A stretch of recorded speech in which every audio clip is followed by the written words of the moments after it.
Welcome back to the AB Scale Project. I'm Krager. This is Alpha Bravo. We have had a request for the Pretenders, and we will get to that, but I figured I'd take this week to do an update on figures that I've got and check out the latest revision. First, we're going to look at Hubcap. I know in the original video I had already proclaimed the Generation Selects as the winner, but I just got it, so I thought I'd compare it to the Hot Soldiers that I've been using. And you can see, kind of compare them side by side. The Gen Selects and the Hot Soldiers are very much the yellow version of the Cliff Jumper mold. But personally, I do think that the Generation Selects looks a lot better. I like the face just a little bit more. And then just the general body, the extra yellow on the arms, just helps set it all off. He does come with the typical Cliff Jumper cannon. Yeah, we set that aside. And overall, pretty good, very posable. It's got, all the posability you want. Got the wrist, a little bit of wrist swivel, a little tight. Was there, got a wrist swivel. Did that, didn't do all that. Got the ankle tilt. It's got everything you'd want. As you can see, the Gen Selects went for the full-grown car look, fully proportional, while the Hot Soldiers is still a, penny racer type. You can still do the water skied version of the mold like you could with Cliff Jumper, so you still got all the attachments. Put all your gun pieces on here.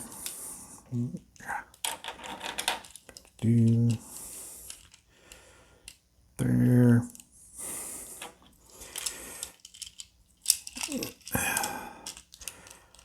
There. Find the slot there. And this thing you can kind of fold it out and there you go. Got a little railgun action going. But there, it's a thing you can do. Overall, I'm pretty happy with them. This is definitely an upgrade from the Hot Soldiers. It looks really good. And of course, it's still the Cliff Jumper mold, so it's still a really nice mold. So, on to the next one. Next up, we have Huffer. Again, I'd already proclaimed that the Kingdom would win. And look at it, it looks really good. Now, I had been using the Combiner Wars for a while, but just seeing them side by side, I'd Combiner Wars out. Now, I did say that I'd guess that he'd be about the same height as the Cliff Jumper, and I was wrong. He's about half a head to 3/4 of a head taller. So, wrong on that count, but otherwise, still a great looking toy. He comes with his little ramp claw thing and a assault shotgun. Pretty cool. Articulation wise, if you can get your fingers in there, his head has some wibbly wobbly to it. He's got that. He got some bicep swivel. Kind of limited on the bicep. No real wrist turning just because of the transformation joint, but still looks really good. Has a waist joint, all that. Yep. And some ankle tiltage. So he's got everything you expect from modern lines. So overall, pretty good. Vehicle mode, the Kingdom one looks more like a true stub truck. Nice little fifth wheel detail. Pretty good looking. You do see his fists hanging out back there, but that's not too bad. While the Combiner Wars is pretty much the IDW Optimus Prime. So again, I'll just get rid of him. I mean, the Kingdom Huffer looks really good. I like the paint apps look really good. You can take his claw weapon and has 3 pegs, goes to those 3 pegs and attaches there. You split his shotgun in half, and then these little slots go in the tabs on his claw weapon.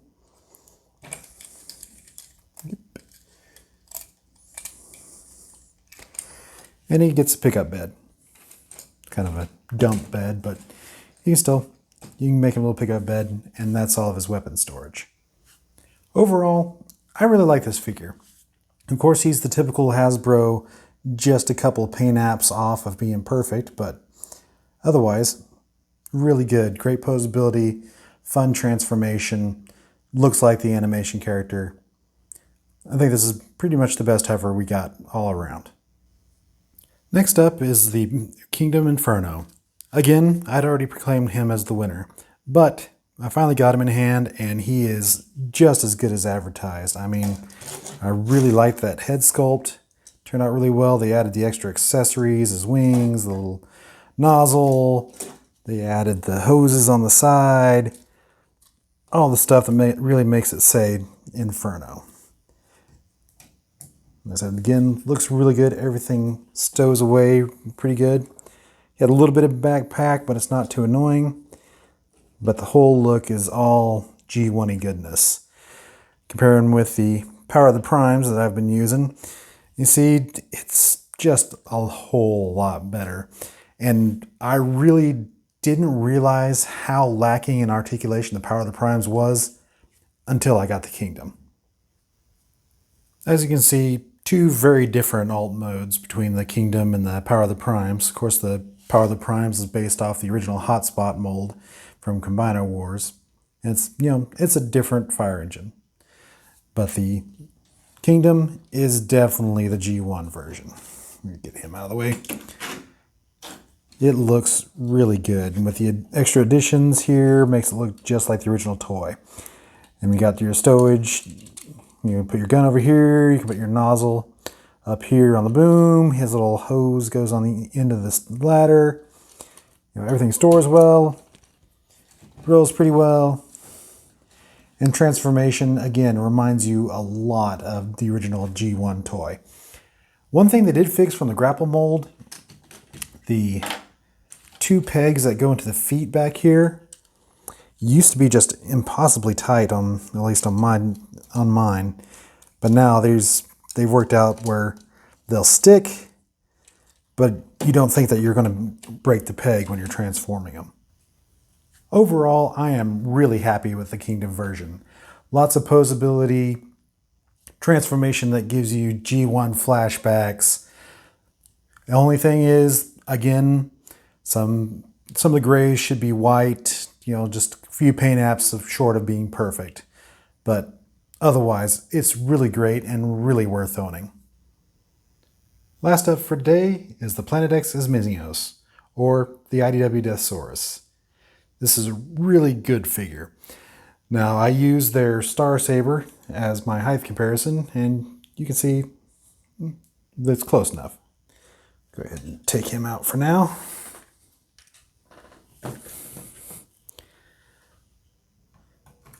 This figure is pretty neat.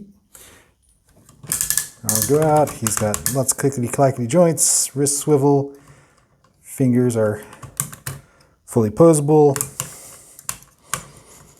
sword that likes to fall out of his hand. Got some waist skirts that help you get a full range of motion.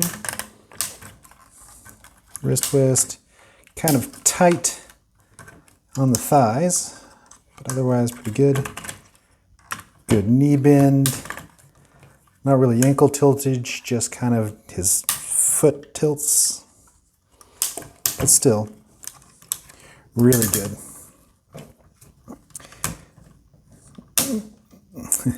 He does have his chest animal. Just flip out the legs here.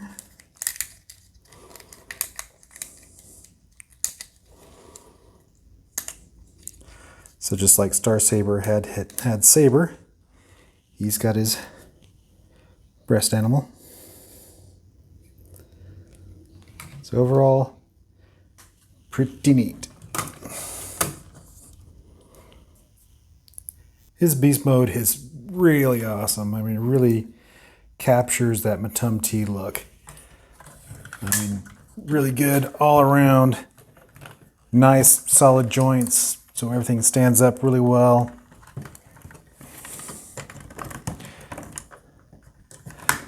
I say that, and then it puts lie to me. Especially looks good when you add in all the wing pieces that come with him. And I find it easiest if you add the center one first. So just 1 second, and I'll put these on. So there we go, there's the full effect, and it just looks really awesome. These do make them really heavy though, so they have trouble just kind of staying up, you know, when they're up there. It stayed that time, but a lot of times it'll just fall back down. But overall, it looks really good. Overall, I am really happy with this one. I mean, Planet X really outdid themselves. It's IDW, it looks great, the transformation is very intuitive, and just that wingspan just looks pretty awesome. Now I know MMC is still supposed to have theirs coming, but here it is May, and we still haven't seen any color shots, so I wouldn't hold my breath on that one. So for now, and I think for a while, Planet X is definitely the winner. Thanks for joining us today on the AB Scale Project. If there's any characters you'd like to see, put it in the comments below. Please like, share, subscribe, and I'll see y'all later.